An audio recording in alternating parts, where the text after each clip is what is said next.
رحم اللہ من قرأ الفاتحہ بسم اللہ الرحمن الرحیم الحمدللہ رب العالمین الرحمن الرحیم مالک یوم الدین ایاک نعبد و ایاک نستعین اہدنا الصراط المستقیم صراط الذین انعمت علیہم غیر المغضوب علیہم ولا الضالین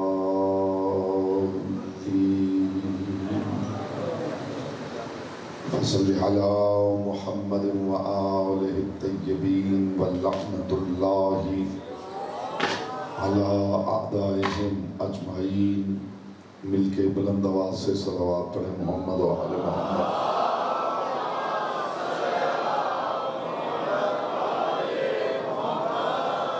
بانیان عشرہ محرم الحرام کی توفیقات، عزت، معرفت اور رزق کے اضافے کے لیے ایک مرتبہ بلند آواز سے صلوات پڑھیں۔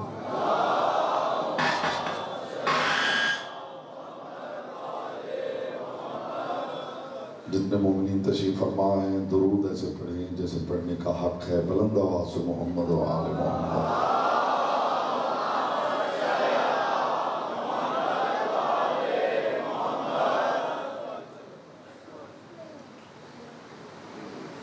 اعوذ باللہ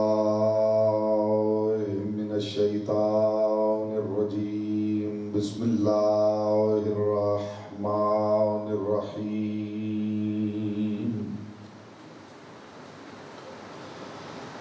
الحمدللہ الذی جعل محبت آل محمد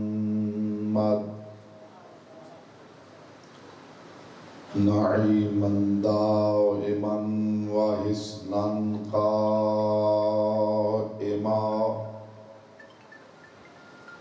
لأن اللہ احبهم ثم خلقهم على اخلاقه وأدبهم بآدابه،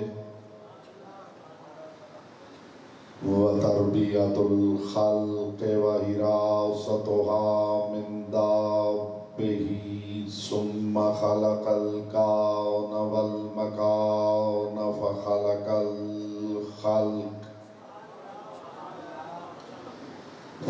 الخلق ذی حاجۃ وآہۃ وآفات۔ صلوات پر محمد و آل محمد۔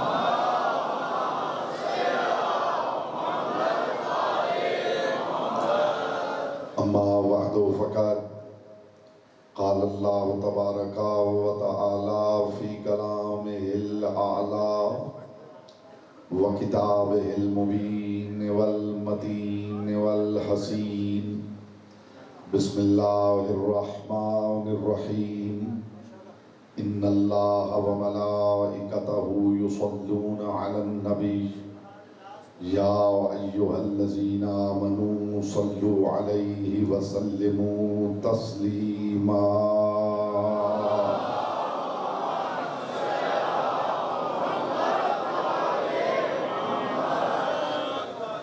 فرمان معصوم ہے تلاوت درود دلوں کے نفاق کو دور کرتی ہے، دل کی اتھا گہرائیوں سے شایع نشان آل محمد بلند ترین صلوات۔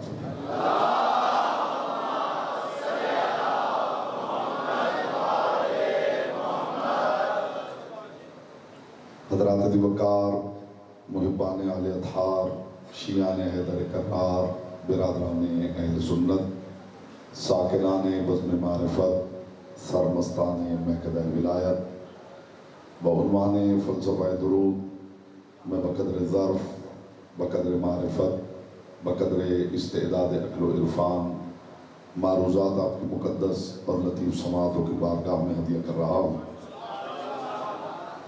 آج ہم کوشش کریں گے کہ معرفت کے 5، 12، 14 زینے اکٹھے عبور کر دیں۔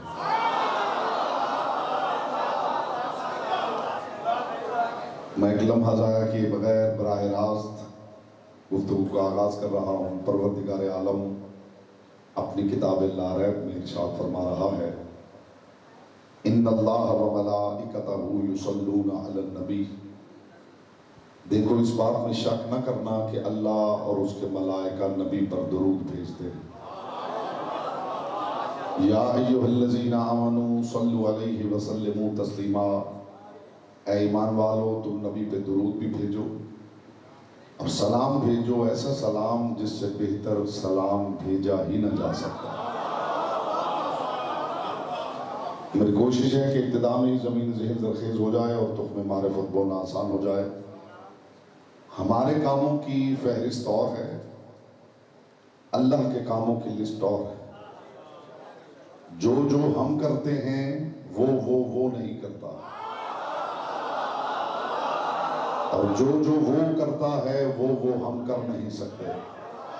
ہمارے کاموں کی فہرست اور ہے، اللہ کے کاموں کی لسٹ اور ہے۔ کتنے عظیم ہوں گے وہ کام جو اللہ بندوں کے ساتھ مل کے کر رہا ہے۔ تو بائے بسم اللہ سے سینے والناس تک 3 موقع ایسے ہیں جہاں پروردگار نے بتایا وہ کام کون سے ہیں جو میں اللہ ہوں کے بندوں کے ساتھ مل کے کرتا ہوں۔ ایک جگہ فرمائے ان اللہ و ملائکتہ یصلون علی النبی یا ایھا الذین آمنوا صلوا علیہ وسلموا تسلیما۔ محمدوں کی حویلی پہ اللہ بھی درود بھیجتا ہے، بندے بھی درود بھیجتے ہیں۔ اور پھر فرمائے یلعنہم اللہ و یلعنہم اللاعنون، ان کے دشمنوں پہ اللہ بھی لعنت کرتا ہے، لعنت کرنے والے بھی لعنت کرتے ہیں۔ اور پھر فرمایا قل انما الغیب للہ فانتظروا انی معکم من المنتظرین، وہ جو غیب ہے، وہ جو چھپا ہوا ہے، وہ جو نظر نہیں آتا، تم بھی اس کا انتظار کرو، اللہ بھی اس کا انتظار کر رہا ہے۔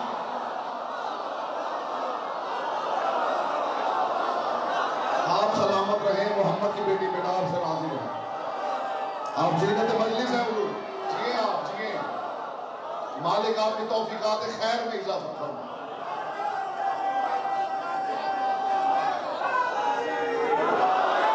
میں نے کہا تھا معرفت کے 5 12 14 زینے آج ہم نے اکٹھے عبور کرنے ہیں۔ وہ پروردگار جو اپنی لاریب کتاب میں ارشاد فرما رہا ہے وَمَا خَلَقْتُ الْجِنَّ وَالْإِنسَ إِلَّا لِيَعْبُدُونَ، میں نے جن و انس کو خلق کیا ہے کہ مصروف عبادت رہے۔ یعنی مقصد تخلیق بشر یہ ہے کہ وہ مصروف عبادت رہے۔ پروردگار نے مقصد تخلیق بشر بتایا ہے کہ وہ عبادت کرے، اور جس زبان سے بتایا ہے وہ زبان محمد ہے۔ یاد رکھیے خدا بولتا نہیں، وہ بولے تو خدا نہیں رہتا۔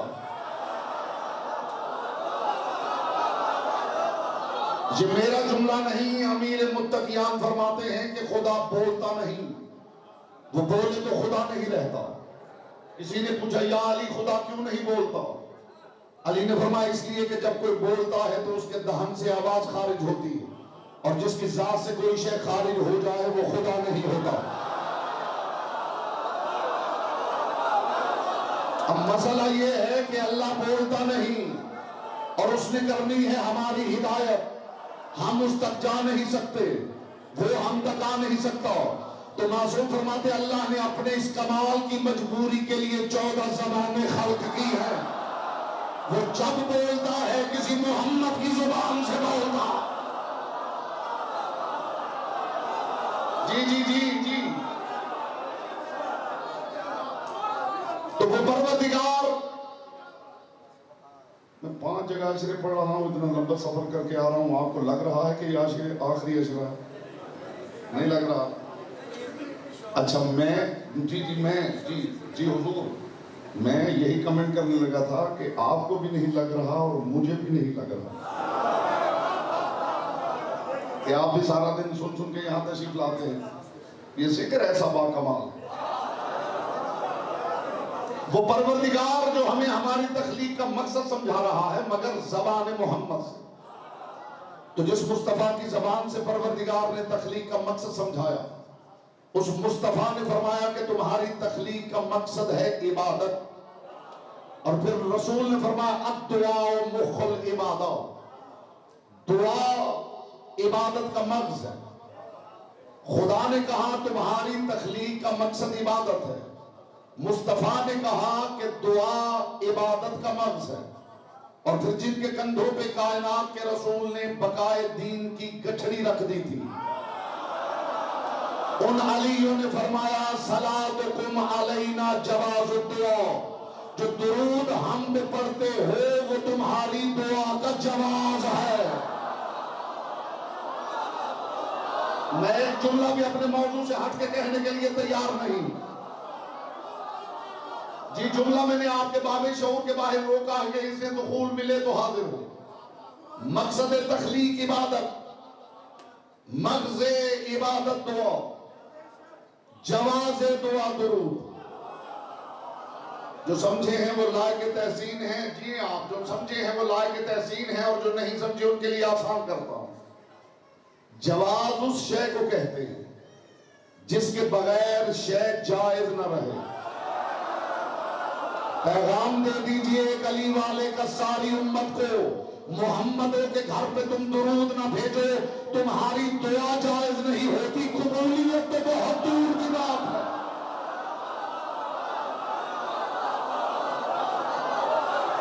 پاک سیدہ آپ سے راضی رہیں، محمد کی بیٹی آپ کی معرفت سلامت رکھیں. مقصد تخلیق عبادت، مغز عبادت، جواز دعا. اس کا مطلب ہے درود نہ ہو تو دعا بیکار، دعا نہ ہو تو عبادت بیکار، عبادت نہ ہو تو پیدائش بیکار.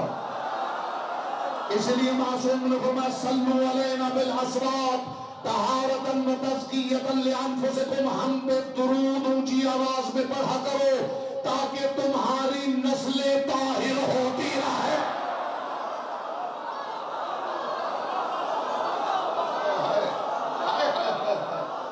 جی آپ مقصد تخلیق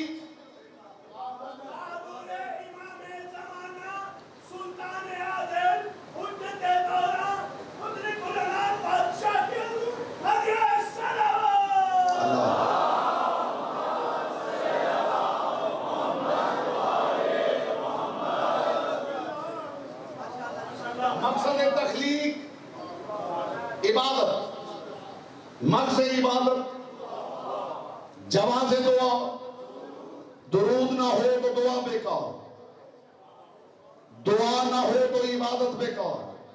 وہ کریم پروردگار عبادت اپنے لیے نہیں کرواتا، وہ عبادت اس لیے کرواتا ہے کہ مجھ سے کچھ مانگ لیا جائے.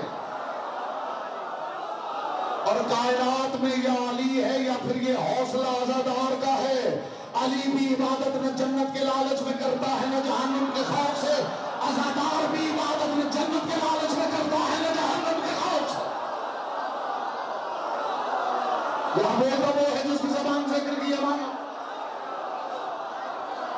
یہ حوصلہ یا علی کا ہے یا عزادار کا.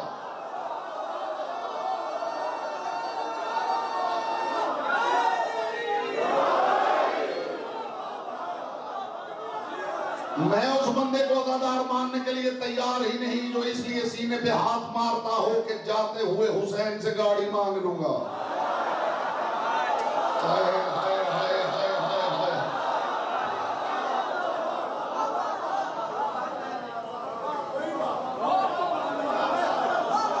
مقصد تخلیق عبادت، مغز عبادت، جواز دعا.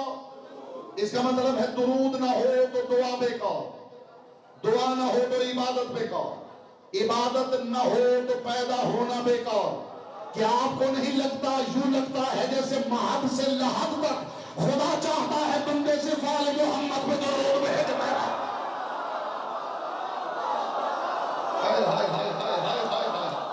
یہ ہاتھوں کی فصل بہار سلامت رہے.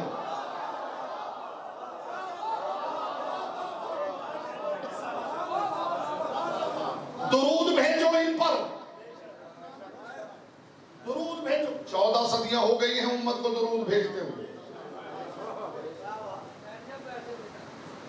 آج تک یہی پتہ نہیں چل سکا کہ بھیج کیا رہے.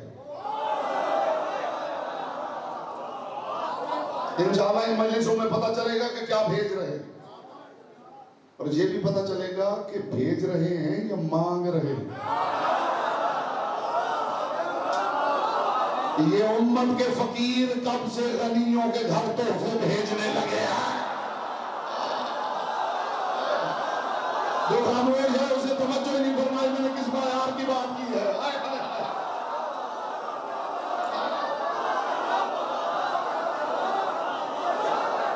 امت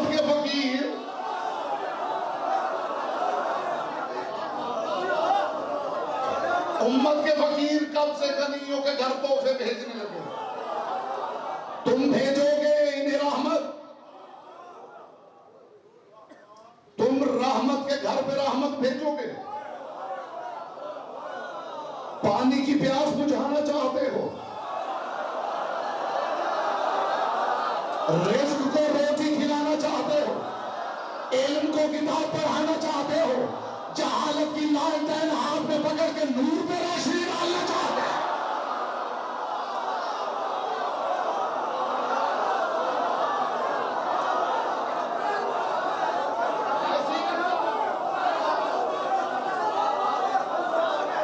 حیثیت کیا ہے کہ تم انہیں کچھ بھیجو؟ جو پڑھ رہے ہو اس پہ کبھی غور بھی کر لو۔ زندگی کے 20 سال 30 سال 40 50 60 70 80 سال گزر گئے ہیں درود پڑھتے ہوئے، کبھی بیٹھ کے سوچ بھی لو کہ پڑھ کیا رہے؟ خدا نے تو حکم دیا تھا کہ تم درود بھیجو، اور تم نے کیا کیا؟ اللہم صلی علی محمد و آل محمد۔ ہو سکتا ہے اس بات پہ کوئی نکتہ آپ نے سن لیا ہو، لیکن جو نکتہ میں ہدیہ کر رہا ہوں اس کی ہوا بھی کسی سماعت کے پردے کے قریب سے گزری ہو تو بے شک چپ بیٹھا رہے۔ خدا کہہ رہا ہے تم درود بھیجو، اور جنہیں حکم دیا ہے وہ پلٹ کے کہہ رہے اللہم، پروردگار تو بھیج دے۔ وہ کہہ رہا ہے تم بھیجو، اور یہ کہہ رہے ہیں تو بھیج دے۔ اور کب استقبال میں آپ فضائے ملکوتی میں اڑ بھی جائیں تو حق کے سماعت ادا نہ ہو۔ کمال یہ ہے کہ صرف میں آپ نہیں کہہ رہے، آدم بھی ان پہ درود پڑھے تو اسے بھی کہنا پڑتا ہے اللہ تو بھیج دے۔ نوح بھی درود پڑھے تو اسے کہنا پڑتا ہے پروردگار تو بھیج۔ حد یہ ہے جو ابراہیم خود مالک درود ہے، وہ بھی اس گھر پہ درود پڑھے تو اسے کہنا پڑتا ہے تو بھیج۔ تو پھر ساری کائنات مان کیوں نہیں لیتی کہ ان پر درود بھیجنے کے لیے اللہ ہونا ضروری ہے؟ بولو جس کی زبان ذکر کی ضمانت ہے۔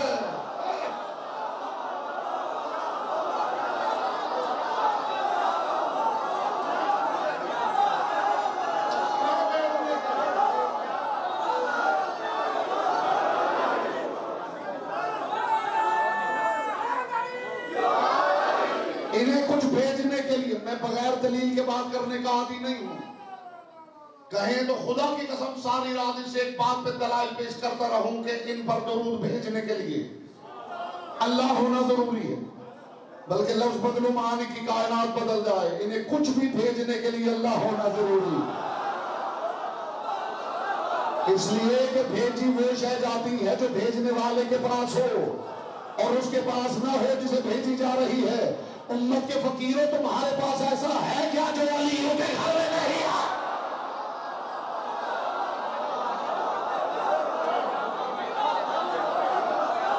کیا بھیجو گے؟ جملہ بھی آپ کے باب شعور کے باہر رکا ہوا۔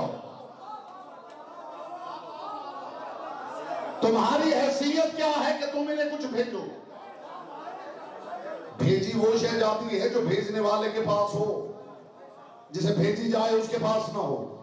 تمہارے پاس ایسا ہے کیا جو ان کے پاس نہیں؟ تو خبردار انہیں کچھ بھیجنے کی کوشش نہ کرنا۔ اب میں دیکھوں گا زبانیں آپ کے اختیار میں ہے یا لسان اللہ کے اختیار میں، انہیں کچھ بھیجنے کی کوشش نہ کرنا، انہیں کچھ بھیجنے کی کوشش نہ کرنا، انہیں کچھ بھیجنے کی کوشش نہ کرنا۔ 10 محرم قرآن پڑھ کے حسین کو نہ بھیجنا۔ مرنے والوں کے لیے قرآن اس لیے پڑھا جاتا ہے کہ اب وہ خود نہیں پڑھ سکتے، اس حسین کو بھیجو گے جو موقع نیلا میں قرآن پڑھ رہا ہے۔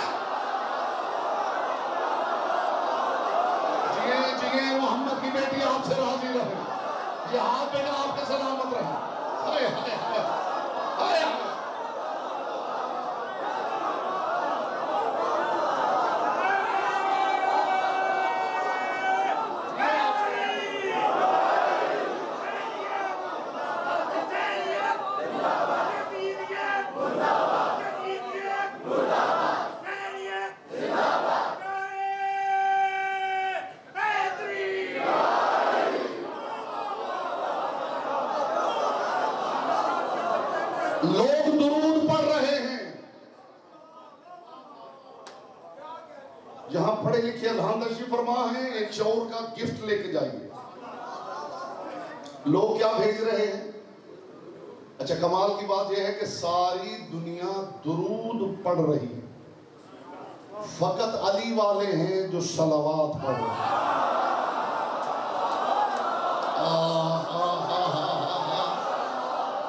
قرآن میں خدا نے درود کا حکم نہیں دیا، صلوات کا حکم دیا.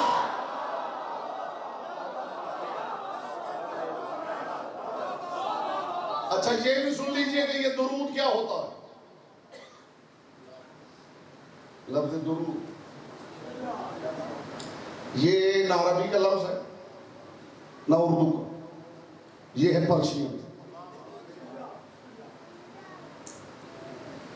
لفظ بڑا مناسب ہے، لیکن ہماری لغت کا دامن اتنا تنگ ہے کہ صلوات کے معنی کرنے کے لیے بھی ہمیں ادھار لینا پڑا. ہائے ہائے ہائے ہائے. ہماری لغت کا دامن اتنا تنگ ہے کہ صلوات کے معنی کرنے کے لیے، ترجمہ کرنے کے لیے بھی ہمیں دوسری زبان سے ادھار لینا پڑا. صلوات کے لیے لفظ کون سا ہے؟ درود. درود کیا؟ درود درد سے مشتق ہے. درد کا مطلب ہوتا ہے رقت قلب. رقت قلب کا مطلب ہے دل کا نرم ہونا. جو معنی فارسی میں درود کے ہیں وہ عربی میں رحمت کے ہیں. درود درد سے مشتق ہے، رحمت رحم سے مشتق ہے. درد کے معنی ہے رقت قلب، رحم کے بھی معنی ہے رقت قلب. رقت قلب کا مطلب ہے کسی کے لیے کسی کا دل نرم ہونا. دنیا کیا جانے کہ درود کے راز کیا ہیں. یہ جو آپ کہہ رہے ہیں اللہم صلی علی محمد و آل محمد، تو کچھ بھیج نہیں رہے. آپ کہیے پروردگار ان کے دل ہمارے لیے نرم کر دے.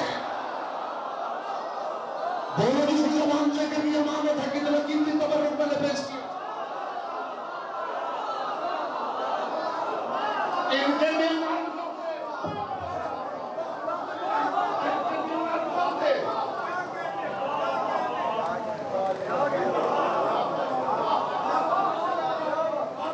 لوگ درود پڑھ رہے ہیں بغیر جانے کہ یہ اصل میں ہے کیا. مجھے علی کی پاک نالین سے اڑنے والی طاہر گرد کے چمکتے ہوئے مقدس تبرک کی قسم. ایک ہے صلات، ایک ہے صلوات. جو اب تک نہیں بول سکا نا اسے زبان کی عبادت کا موقع دے رہا ہوں. ایک ہے صلات، ایک ہے صلوات. اب میں کیا کروں کہ صلات ہی کی جمع صلوات ہے.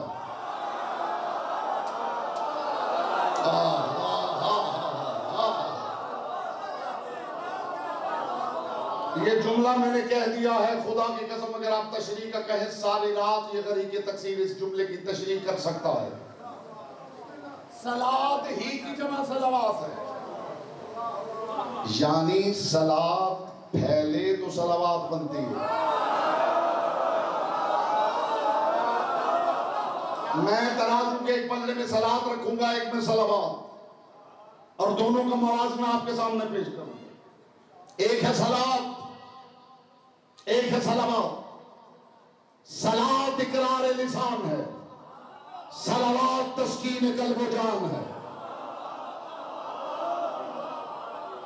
صلات اقرار لسان ہے، صلوات تسکین قلب و جان ہے. صلات میں سر جھکتا ہے، صلوات میں سر تسلیم خم ہوتا ہے. صلات میں سجدوں کی اداکاری ہو سکتی ہے.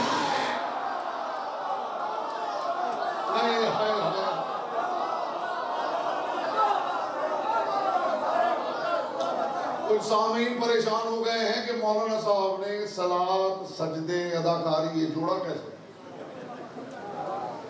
یہ چمتکار آپ کو سلوموں میں دکھا دیتا ہوں.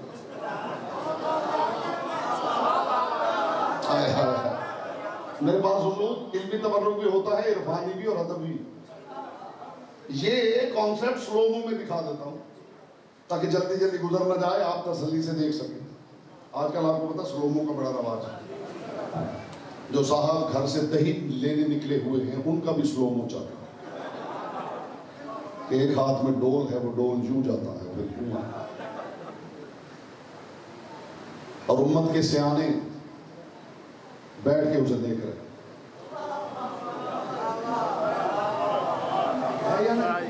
آپ نے دیکھا ہے کہ انسان کیسے بتدریج گرتا چلا جا رہا ہے. اس انسان کو گرنے دیجئے، اتنا گرنے دیجئے، اتنا گرنے دیجئے، اتنا گرنے دیجئے کہ آخری علی آ جائے.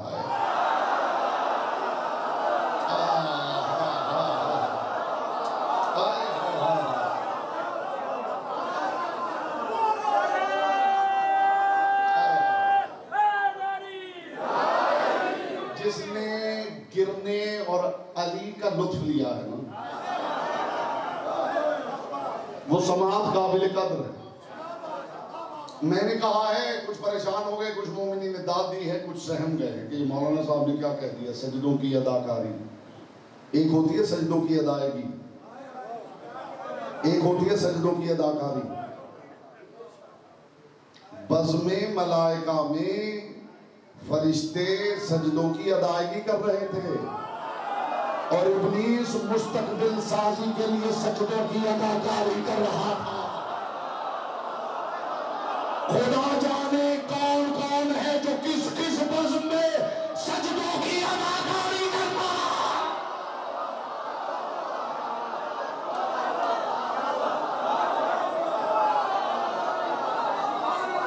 مومن سجدوں کی ادائیگی کرتا، منافق سجدوں کی اداکاری کرتا. سر جھکا ہوا ہے تو ضروری نہیں کہ دل بھی جھکا ہوا ہو.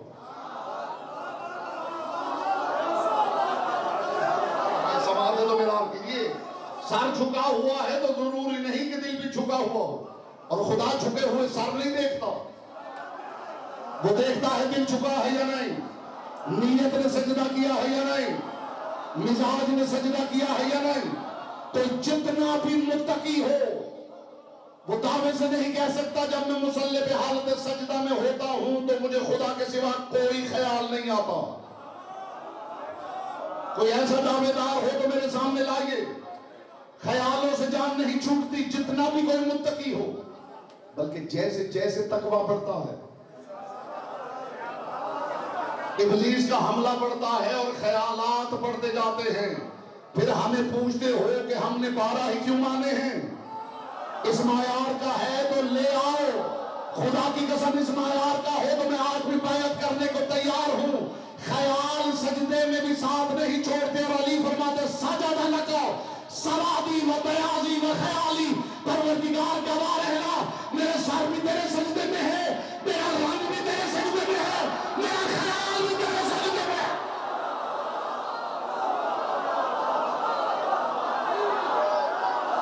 ہائے ہائے ہائے سجدہ لکا سوادی و بیاضی و خیالی.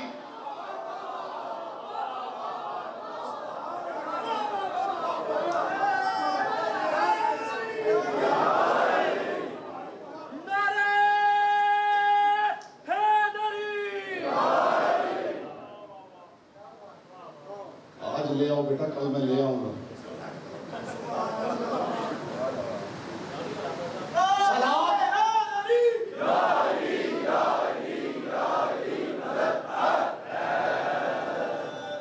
صلوات اور صلوات. صلوات اقرار لسان ہے، صلوات تسکین قلب و جان. آپ توجہ میری طرف رکھیں. پانی میں اپنے لیے نہیں پی رہا، آپ کے لیے پی رہا. ہاں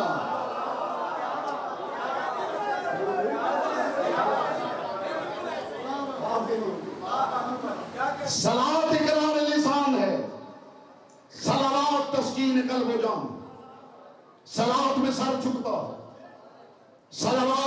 سر تسلیم خم ہوتا ہے، صلات میں سجدوں کی اداکاری ہو سکتی ہے، صلوات قبولیت کی مہر کا نام ہے، صلات عمل ہے، صلوات عمل مقبول ہے، صلات عمل خیر ہے، صلوات خیر العمل ہے۔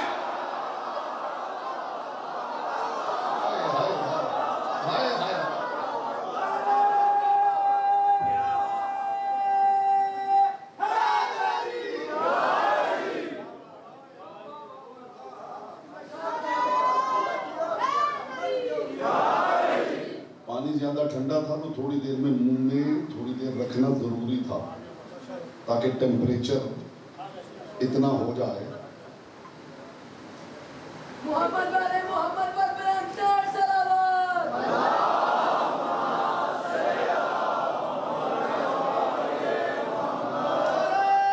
تکبیر، رسالت،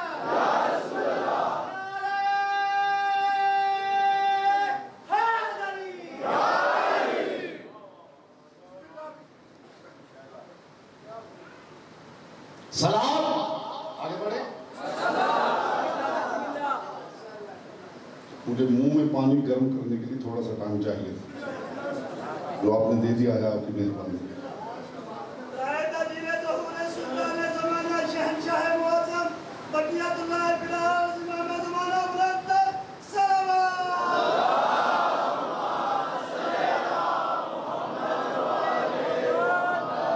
ایک ایک سامنے کی توجہ رہے، میں ایک عجیب نتیجہ اپنے سماعت اور قلب میں اتارنے لگا۔ صلوات اقرار لسان ہے، صلوات تسکین قلب و جان، صلوات عمل ہے، صلوات عمل مقبول ہے، صلوات عمل خیر ہے، صلوات خیر العمل ہے۔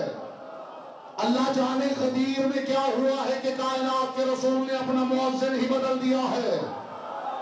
پہلے آذان بلال دیتا تھا، ادھر قدیر کا منبر لگا، کائنات کے رسول نے پھر فرمایا بلال اب تو نہ بولی، اے ابو ذر جندب بن جنادہ تو اور اعلان کر۔ جناب جندب بن جنادہ نے علی کی طرف اشارہ کر کے کہا حی علی خیر العمل۔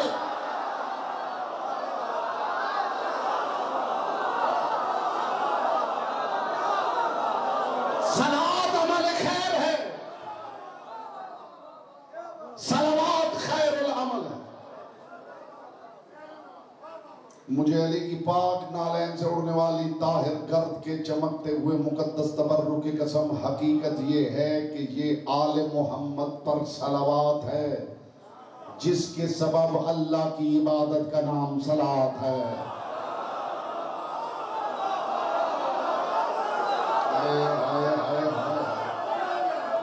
جملہ فضا میں معلق ہے، عقلاً آپ کو مجبور کر دے کہ آپ استقبال میں کھڑے ہو جائیں۔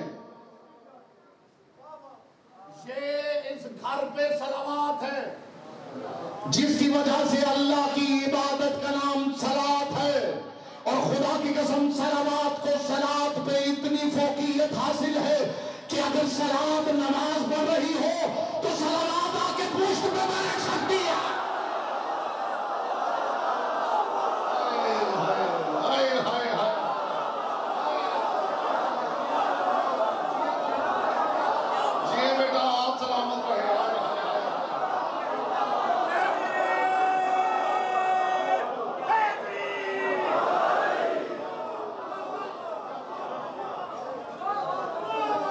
ان قبلت الصلاة قبل ما سواها وان ردت الصلاة ورد ما سواها۔ رسول فرماتے نماز قبول ہو گئی تو سارے عمل قبول ہو جائیں گے، اور نماز رد ہو گئی تو سارے عمل رد ہو جائیں گے۔ نماز قبول ہوگی تو سارے عمل قبول ہوں گے، اور صلوات ہوگی تو نماز ہوگی۔ یہ میں نے تھوڑی کہا ہے، اہل سنت بھائیوں کے امام سے پوچھئے۔ شافعی کہتے کہ کفاکم من نظیم القدر انکم من لم یصلی علیکم لا صلاۃ لہ۔ اہل بیت آپ کی فضیلت کے لیے یہی ایک بات کافی ہے کہ جو آپ پر درود نہ پڑھے اس کی نماز نہیں ہوتی۔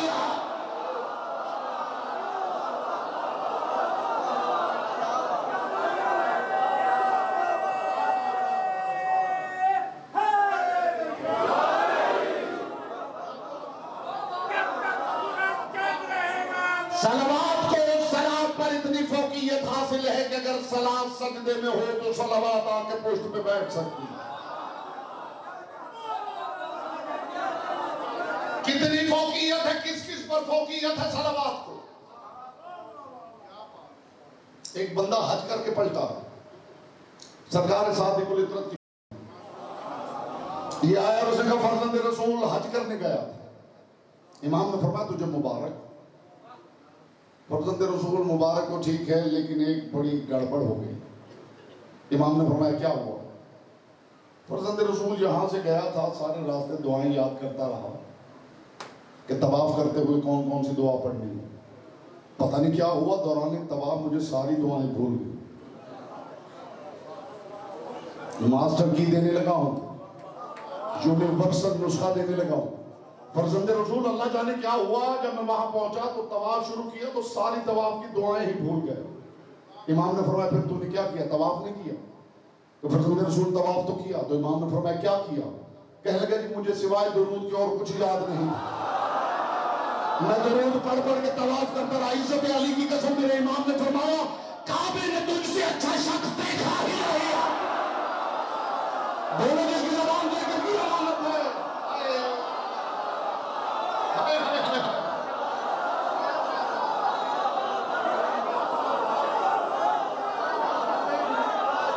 کعبے نے تجھ سے اچھا شخص.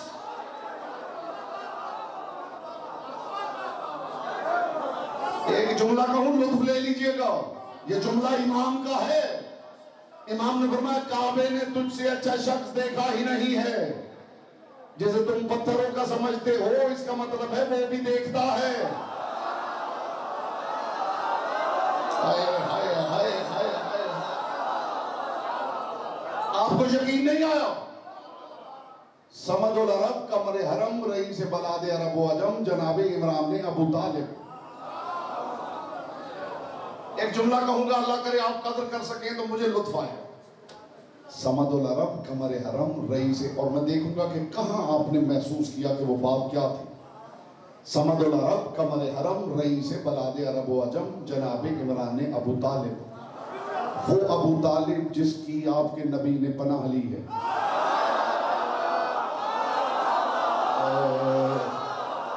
نہیں, جو چپ ہیں انہوں نے تو یہ سن رکھا ہے کہ ابو طالب نے پناہ دی ہے.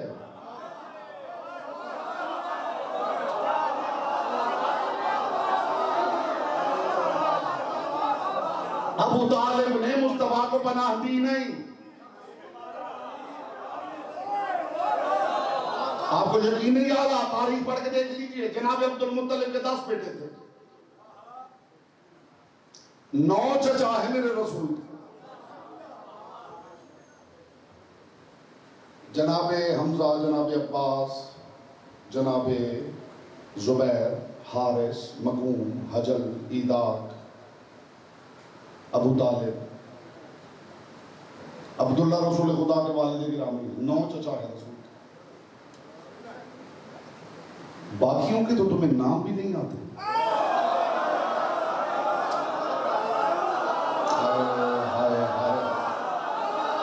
میں اس بندے کو مان جاتا ہوں جو رسول کے سارے چچاؤں کے نام سنا.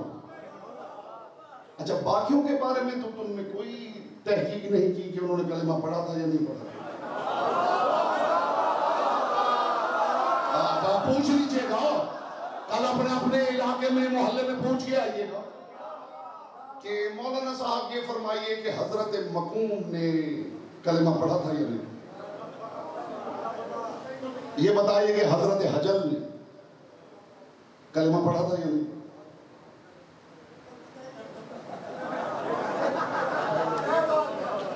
اگر جواب میں مولانا صاحب یہ نہ کہیں کہ یہ کس چیز کا نام ہے.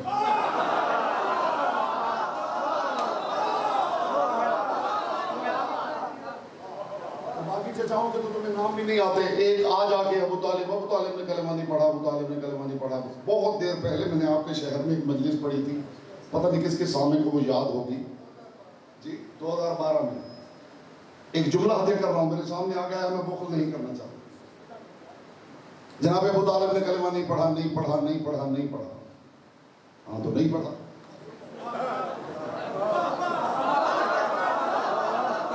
میرا ساتھ دیجیے گا.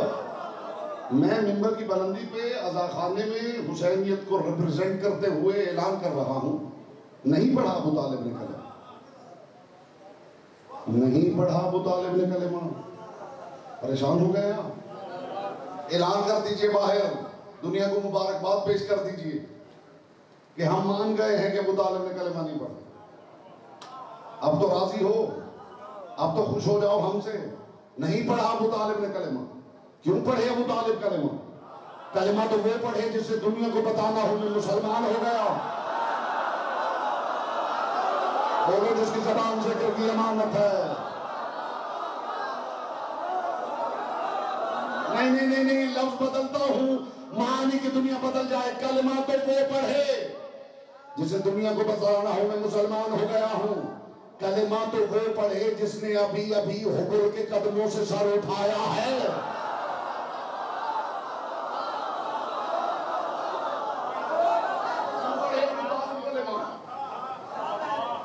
میری بات مڑ نہ جائے، میں بات موضوع سے باہر نکلنے دینا ہی نہیں چاہتا.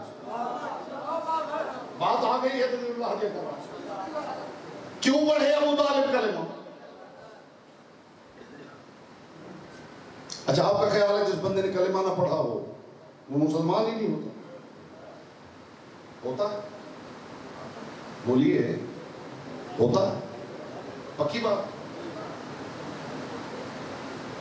ایسی بات ہے تو ذرا بتا دیں کہ آپ نے کس دن کلمہ پڑھا؟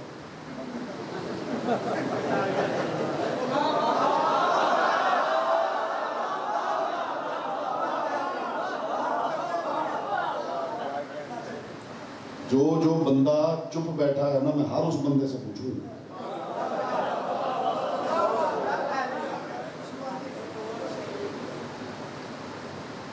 آپ نے پڑھا کلمہ؟ کب پڑھا تھا؟ جس سے میں یہ سوال پوچھتا ہوں وہ ہنس کے دکھا دیتا. ابھی تو آپ فرما رہے تھے جو کلمہ نہ پڑھے وہ مسلمان ہی نہیں ہوتا. اچھا آپ میں سے کسی نے کلمہ نہیں پڑھا اور آپ مومن ہیں؟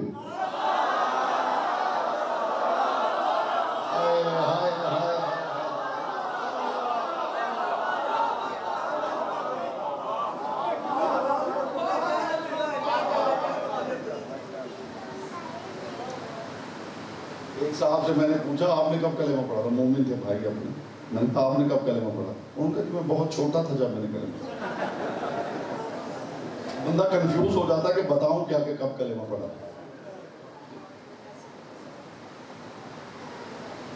کلمہ وہ پڑھتا ہے جس نے کفر چھوڑا ہو. بس یہی پیغام ہے. لے جائیے بیٹا سوشل میڈیا پہ پھیلا دیجئے پیغام.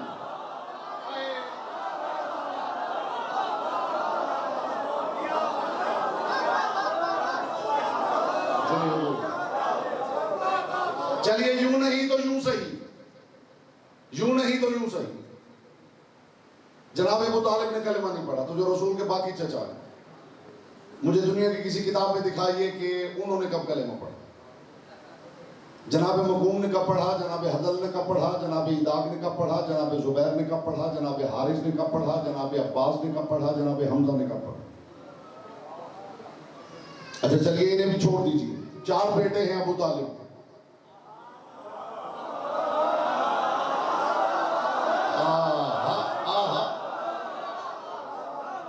بتائیے مجھے تاریخ میں کہیں دکھائیے جناب طالب نے کب کلمہ پڑھا، جناب جعفر طیار نے کب کلمہ پڑھا، جناب عقیل ابن ابو طالب نے کب کلمہ پڑھا. اچھا ان کو بھی چھوڑ دیجئے. علی کو تو مسلمان بچہ مانتے ہی ہو. میں مذہب بدل لوں، مجھے دکھاؤ علی نے کب کلمہ پڑھا. ساری تاریخوں نے لکھا علی نے کلمہ نہیں پڑھا، بلکہ 10 برس کی عمر تھی علی کی جب رسول نے کہا من یعاذرنی، کون ہے جو میرا مددگار بنے. ابو طالب کے بیٹے نے کلمہ نہیں پڑھا، فرمایا انا ناصرک یا رسول اللہ.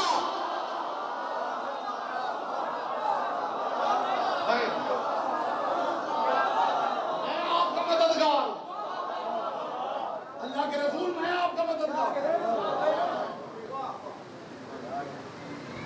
ابھی تو شکر کرو کہ میں علی پہ رک گیا.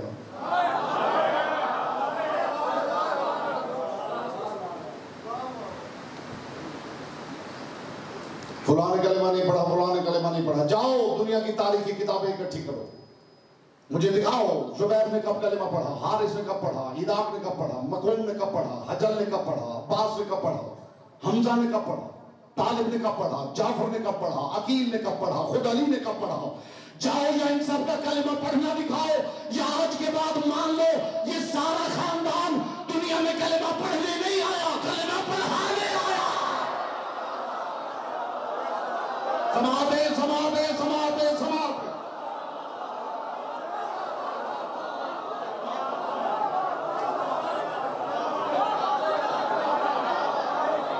یہ درود والی حویلی ہے،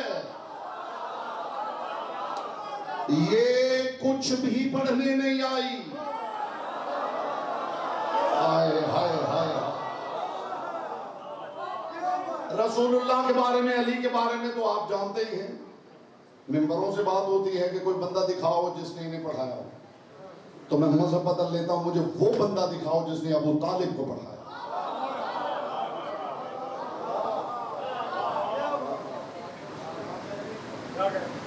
جناب زید شہید سے کسی نے پوچھا تھا کہ یہ جو خانوادہ آل محمد کے بچے ہیں یہ بڑے ذہین اور فتین ہوتے ہیں، تو یہ تو بتاؤ کہ ان کا سیلیبس کیا ہے. عزت علی کی قسم جناب زید شہید نے کہا کہ ہم آل محمد کے بچوں کو سیلیبس میں 2 چیزیں پڑھائی جاتی ہیں، ایک جناب زہرا کا خطبہ لمع، ایک دیوان ابو طالب. کسی دن کہیں گے تو ایسی بات آ گئی ہے تو میں چل پڑا ہوں، کسی دن کہیں گے تو میں ساری گفتگو جناب ابو طالب پہ کروں گا. صلوات کو صلات پر وہ فوقیت حاصل ہے کہ صلات اگر سجدے میں ہو تو صلوات آ کے پشت پہ بیٹھ سکتے.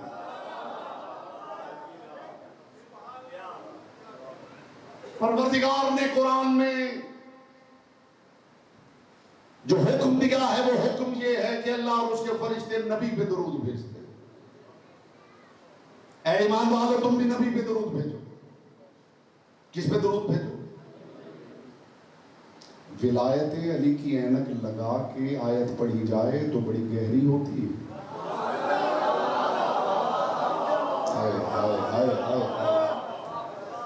ولایت علی کی اینک لگا کے قرآن کی آیت پڑھی جائے تو بہت گہری ہوتی ہے. بہت دیر پہلے، اب تو عام ہے، جب 3D موویز آئی تھی، یاد ہے آپ کو؟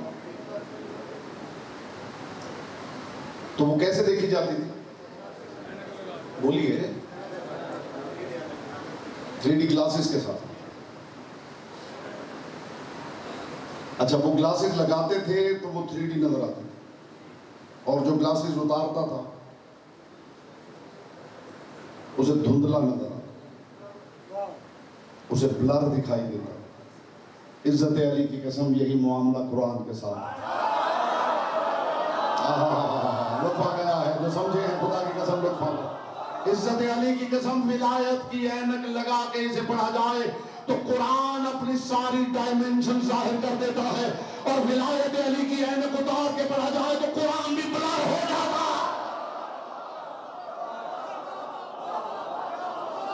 پھر پتہ ہی نہیں چلتا کہ آیت کہہ کیا رہی.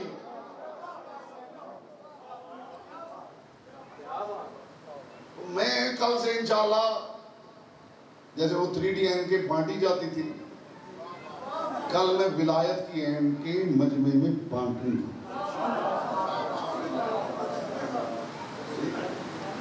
اور پھر ہم اس آیت کی گہرائی میں اتریں گے. ہاں البتہ یہ ہے کہ میرے ساتھ وہ اترے جسے اپنی کیپیسٹی کا پتہ ہے.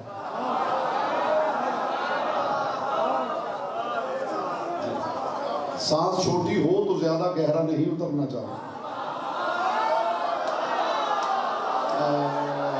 جی آپ سلامت رہے، محمد کی بیٹی آپ سنا دی. سانس چھوٹی ہو، اتنا سادہ سا کلیہ ہے، سانس چھوٹی ہو تو زیادہ، اور یہ نہیں ہوتا کہ جس کی سانس چھوٹی ہے وہ سانس لمبی نہیں ہو سکتی.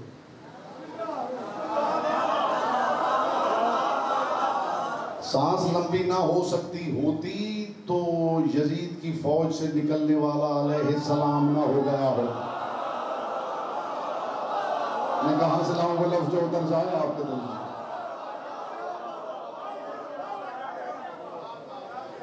تو کل مل کے حضور گہرائی میں اتریں گے. جس کی جتنی کیپیسٹی ہے وہ اتنا میرے ساتھ اترے. جتنے موتی ملیں گے باہر نکل کے تبرک بنا کے آپس میں باندھ. بات میں صرف اس آیت مبارکہ کے ذیل میں کرنا چاہتا ہوں. کوئی ادھر ادھر کی بات نہیں کرنا چاہتا. عزت علی کی قسم ہزاروں باتیں جب گفتگو سٹارٹ ہوتی تو ہزاروں باتیں جو ستاروں کی طرح سامنے ٹمٹمانے لگتی ہیں.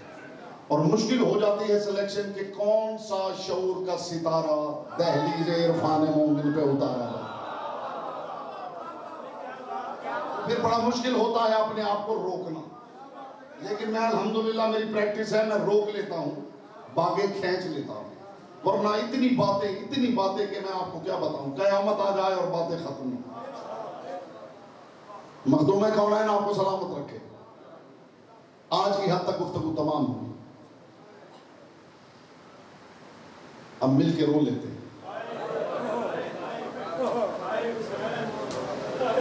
ایک گزارش کروں, جب بھی کوئی ذاکر, کوئی خطیب, کوئی عالم, کوئی واعظ یہ کہے نا کہ مل کے رو لیتے ہیں, تو اس جملے کو سنتے ہی سب سے پہلی ذمہ داری سب کی پتہ ہے کیا ہے؟ جیسے میرے بھائی نے کہا ہے نا ہائے, ہر کسی کی زبان سے نکلنا چاہیے ہائے. یہ سرکار صادق کی سنت ہے. محفل میں بیٹھے بیٹھے دایاں ہاتھ اٹھا کے کہا کرتے تھے ہائے میرا غریب دادا حسین.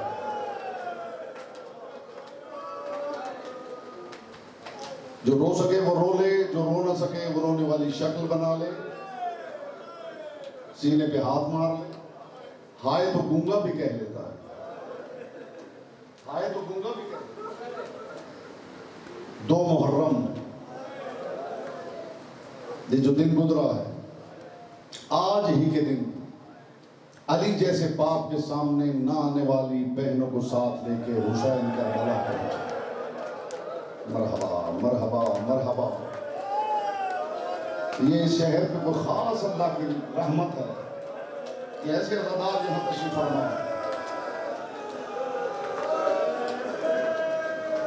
وہ جو علی جیسے بابا کے سامنے جانے کی عادی نہیں تھی نا,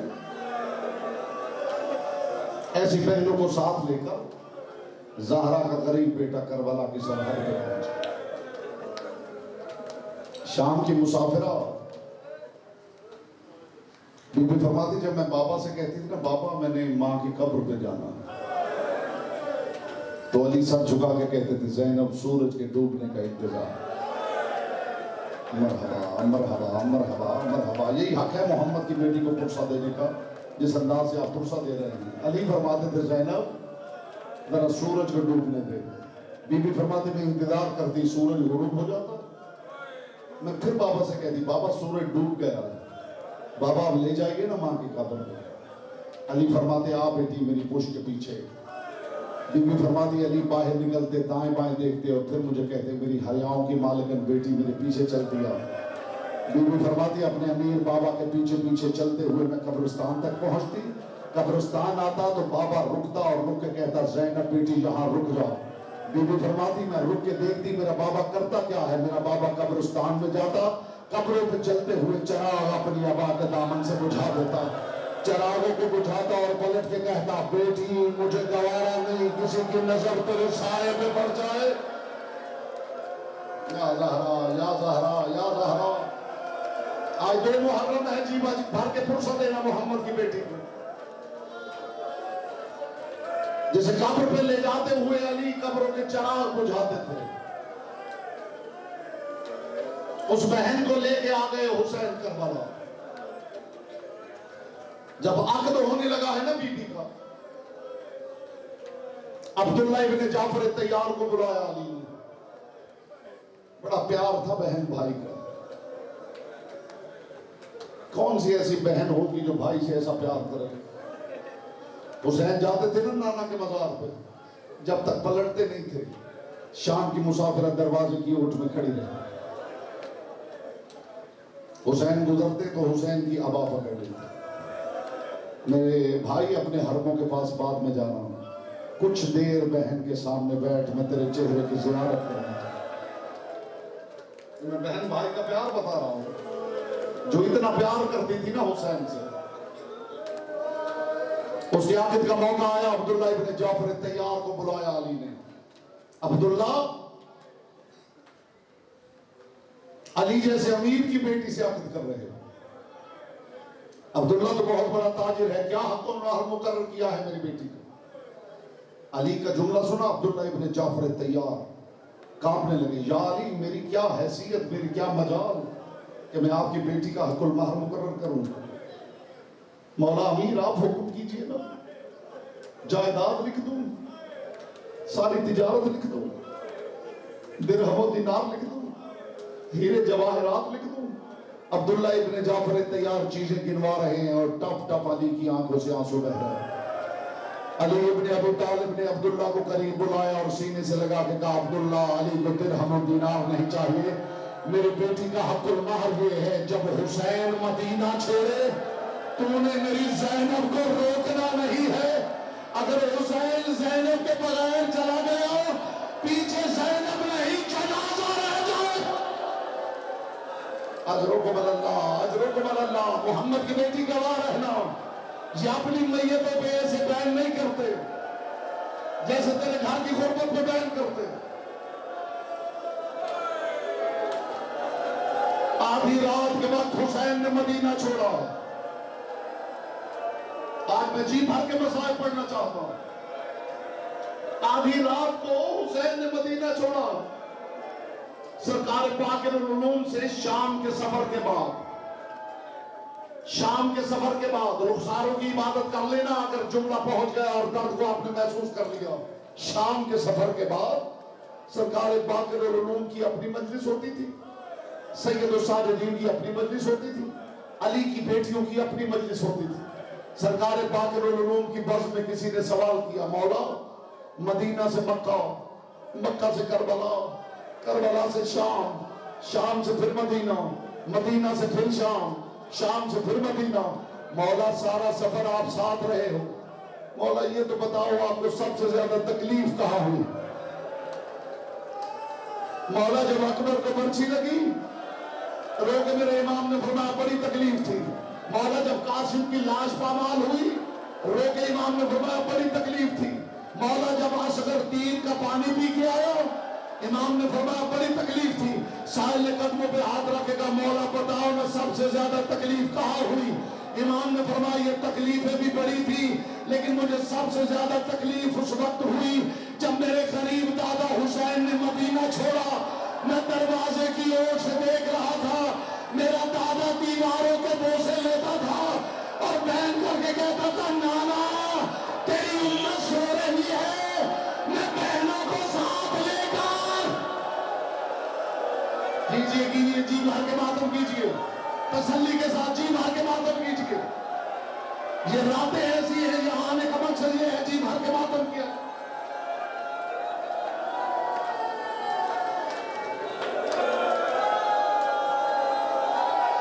آدھی رات کو حسین نے مدینہ چھوڑا.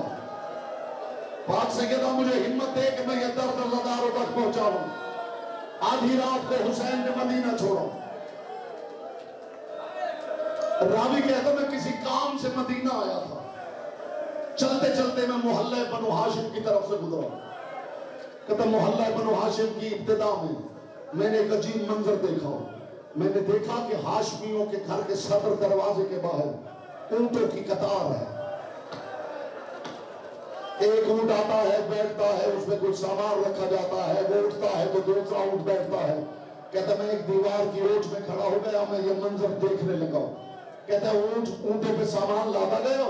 پھر میں نے دیکھا کہ زنان بنو ہاشم کے چھرمٹ میں کچھ بیبیاں ہیں جو آتی ہیں اونٹوں پہ سوار ہوتی ہیں. اب تیاری کرنا زدار و ماتم کی. کہتا بیبیاں آتی تھی اونٹوں پہ سوار ہو جاتی تھی. کہتا پھر میں نے دیکھا کہ زنان بنو ہاشم کے چھرمٹ میں ایک باوقار بی بی جس نے دہلیز سے قدم باہر رکھا, دہلیز سے قدم رکھا تو بیویوں نے اونچی آواز میں کہا انا للہ یا زہرا یا زہرا یا زہرا. بیویوں نے اونچی آواز میں پڑھا انا للہ و انا الیہ راجعون. بیویوں نے یہ آیت پڑھی, حسین سے کرسی چھوٹ گئی. زہرا کے لال نے کہا بیویوں یہ آیت تو اس وقت پڑھی جاتی ہے جب کوئی مر جائے. ایک بیوی نے آگے بڑھ کے کہا انا ہننا متنا بعد الخروج. حسین زینب جب تک اندر کی زندہ تھی باہر زینب کا جنازہ نکل رہا ہے. اختر چنیوٹی نے کہا تھا لاشوں کو رسیوں میں جکڑ کر لیے پھرو سیدانیوں تو گھر سے نکلتے ہی مر گئے. یہ بازاروں میں سیدانیاں نہیں ان کے جنازے چلتے رہے ہیں. واہ غربتا.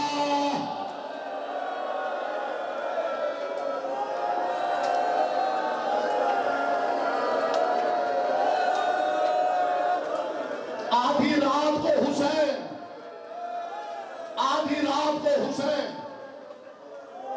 نانا کا شہر چھوڑ کر جا رہا تھا.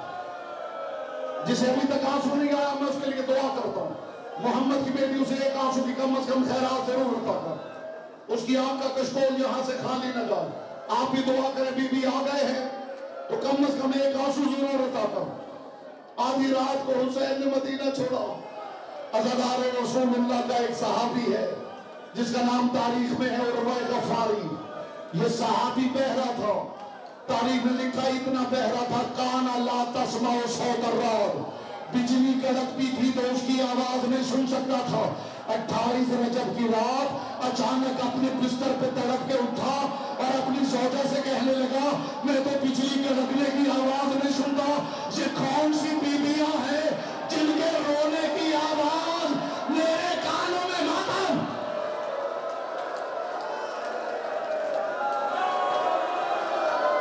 یہ کون سی بیویاں ہیں جن کے رونے کی آواز میرے کانوں میں آ رہی ہے.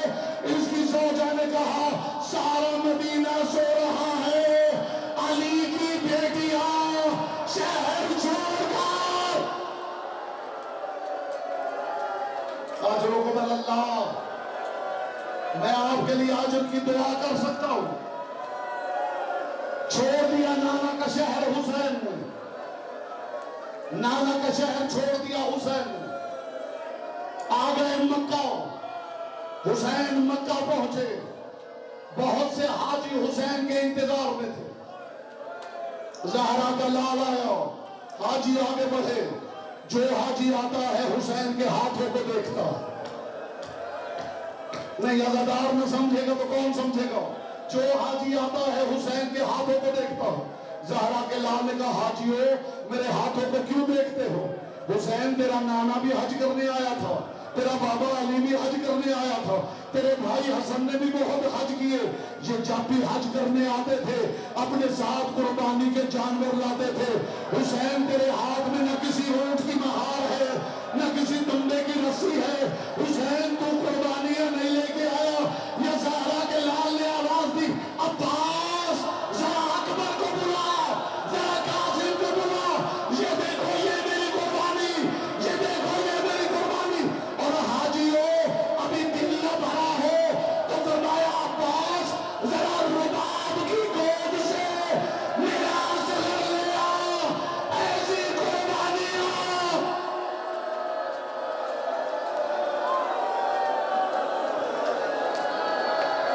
ماتب حسین.